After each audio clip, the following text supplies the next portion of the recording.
Sir, nanilibre po ako ng sakay, Pantipolo, Pateresa. Binangon. Sir, libre sakay sir, Pantipolo, Pateresa, libre lang po. Libre lang daw po. Libre lang. Sir, libre lang po, Pantipolo, Pateresa. Pauwi na rin kasi ako sir. Libre lang po. Libre. Pantipolo. Po ma'am, libre lang ma'am, Pantipolo. Libre lang po. Sir, libre lang sir, Pantipolo, Pateresa. Pauwi na rin po ako. Po ma'am, nalilibre po ako ng sakay. Sige po ma'am. Boss, nag-aantay ka ng jeep?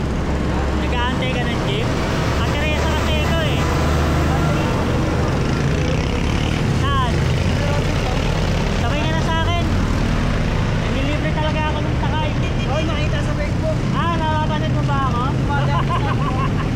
Papanood mo pala ako sir ha. Sang Robinson sir? Robinson Homes? Opo. Papasok ba kayo sir? Opo.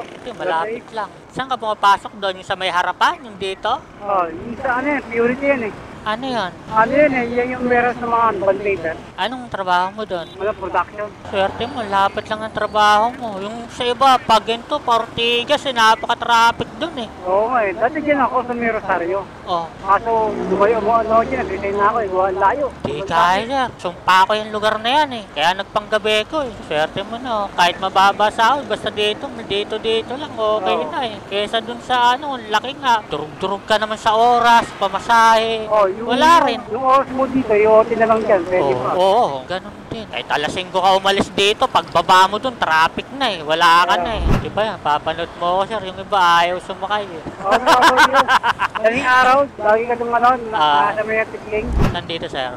Diyan ako sa Ribaba. Sir, thank you sir.